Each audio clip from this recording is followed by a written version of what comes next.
was Manasseh different from his father Hezekiah? This is the question we seek to answer today as we continue our verse-by-verse study of the book of 2 Chronicles on walking through the Bible. The glory of his cross. Today we're going to be discussing 2 Chronicles chapter 33, verses 1 to 9, but before we do that, let's read the passage. If you have a Bible with you, turn to 2 Chronicles chapter 33, verse 1. But if you don't have a Bible, don't worry, just follow along with us on the screen. The version that we'll be reading from is the New King James Version. So 2 Chronicles chapter 33, beginning at verse 1. Manasseh was 12 years old when he became king, and he reigned 55 years in Jerusalem. But he did evil in the sight of the Lord, according to the abominations of the nations whom the Lord had cast out before the children of Israel. For he rebuilt the high places which Hezekiah his father had broken down. He raised up altars for the Baals, and made wooden images, and he worshipped all the host of heaven and served them. He also built altars in the house of the Lord, of which the Lord had said, In Jerusalem shall my name be forever. And he built altars for the host of heaven in 2 courts of the house of the Lord. Also he caused his sons to pass through the fire in the valley of the son of Hinnom. He practiced soothsaying, used witchcraft and sorcery, and consulted mediums and spiritists. He did much evil in the sight of the Lord to provoke him to anger. He even set a carved image, the idol which he had made, in the house of God, of which God had said to David and to Solomon his son, In this house and in Jerusalem, which I have chosen out of all the tribes of Israel, I will put my name forever. And I will not again remove the foot of Israel from the land which I have appointed for your fathers, only if they are careful to do all that I have commanded them, according to the whole law and the statutes and the ordinances by the hand of Moses. So Manasseh seduced Judah and the inhabitants of Jerusalem to do more evil than the nations whom the Lord had destroyed before the children of Israel. Over the past 4 chapters, we've been looking at the reign of Hezekiah. Hezekiah's reign was one of upheaval in the region, with Israel being taken off into Assyrian captivity in the first few years of his reign, leaving only Judah behind in the land God gave them back in the days of Joshua. The reason Judah wasn't carried away with them was because of the faith of Hezekiah. No, Hezekiah's faith wasn't applied to the people, but his faith did cause him to lead the nation in righteousness. He cleansed the temple and restored proper worship that had ceased during the reign of his father Ahaz. He got the people to properly observe the Passover, as well as properly support the priests through tithing, following a commandment found back in Deuteronomy. And above all, he got Judah to finally tear down their high places and get rid of their idols in order to serve Jehovah alone, at the temple alone. This last point should not be stressed less.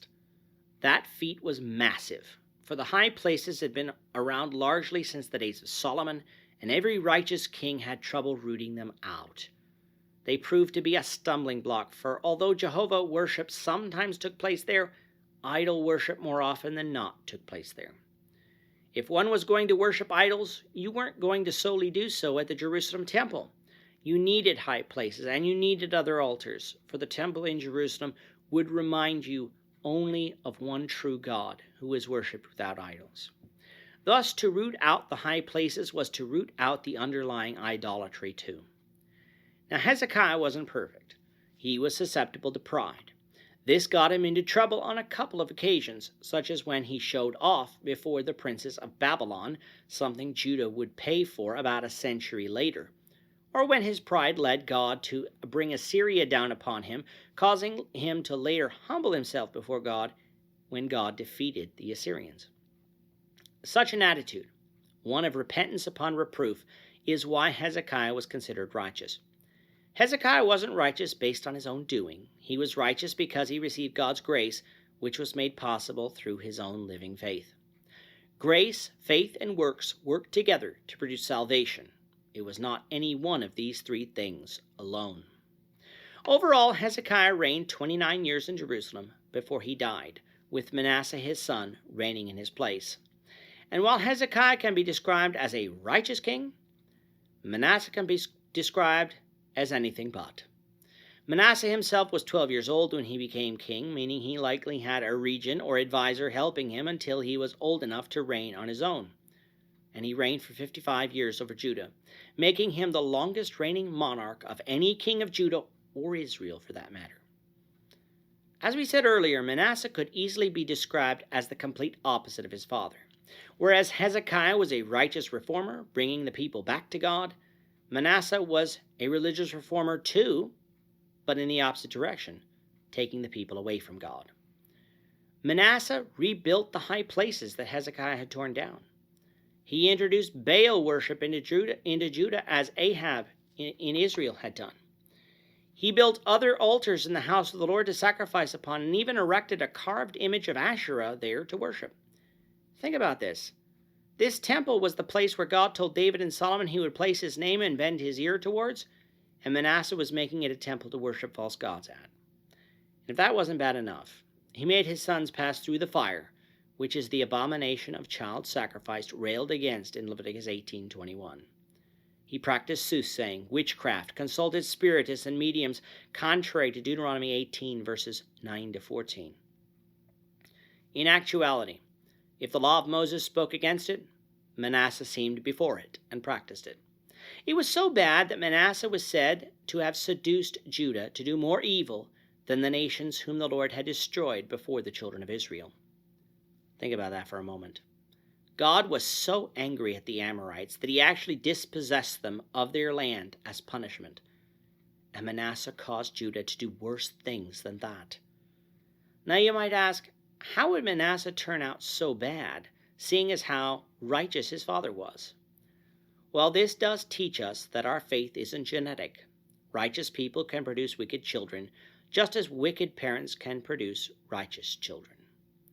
Righteousness and wickedness has nothing to do with parentage, but solely depends on whether we walk before God in faith, doing what God says is right or not.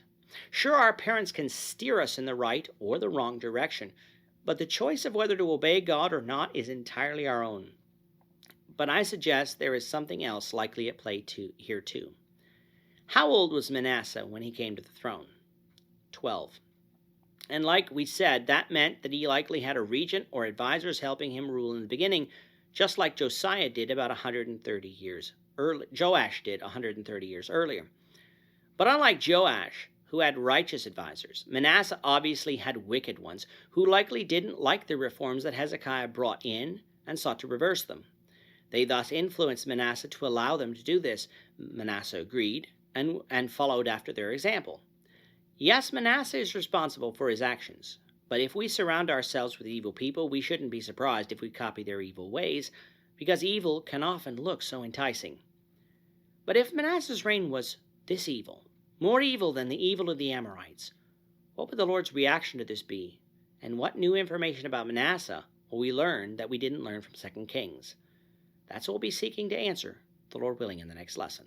With that, our time is up for today. The Lord willing, we hope you'll join us for tomorrow's discussion of 2 Chronicles chapter 33, verses 10 to 25, as we continue our walk through the Bible, one verse at a time. Thank you for watching today's episode. We hope that you found it edifying and ask that you not only subscribe to our channel and podcast, but that you like and share this episode among your friends, so that the saving gospel of Jesus Christ can go out to the whole world.